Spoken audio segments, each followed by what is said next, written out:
Je prends une commission quand C'est vrai.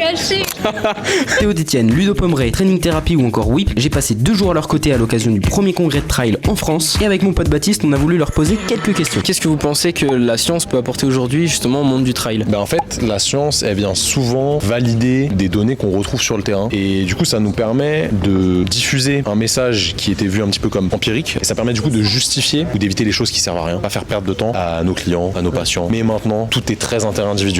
On va pas se mentir. L'être humain, c'est très compliqué à comprendre, à faire progresser. Il faut tester des choses, voir si ça marche pas. Et pour tous les kinés qui peuvent te suivre, potentiellement, il y a un truc qu'on a du mal à accepter, mais l'essai-erreur, c'est quelque chose de très très important. Et malheureusement, on est obligé d'y passer. Ah, c'est hyper intéressant parce que tu vois, nous, on est plus, on va dire, des femmes de terrain. Donc on aime s'appuyer sur la littérature et du coup avoir cette vision EBP. Mais il faut pas oublier que ce qui compte, c'est quand même la finalité du terrain. Du coup, que la science s'intéresse à des protocoles encore plus spécifiques terrain, ce serait incroyable. Nous, on a creusé pas mal d'études pour faire notre intervention et c'est vrai qu'on a été assez déçus de voir qu'il y a très peu d'études sur le trail, encore moins sur les femmes. Et donc ça vaut le coup vraiment que ça soit creusé parce que c'est un sport qui est en plein essor. Et c'est vrai qu'on n'a pas encore toutes les réponses. Je pense de prendre les expériences des pros aussi, c'est très intéressant. On peut jouer sur des facteurs de performance maintenant tout en gardant le côté santé, ce qui se faisait pas forcément avant parce qu'il y avait surtout cette culture du no pain no gain. Et du coup là, on peut à la fois aller chercher pas mal de perfs tout en étant respectueux du corps et en adaptant en fonction des ressentis de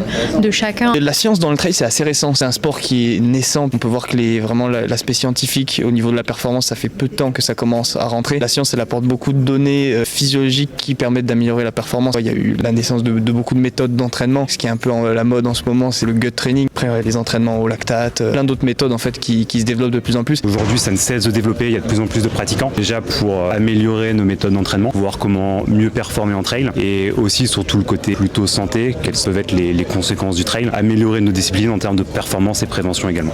Je pense à vous abonner.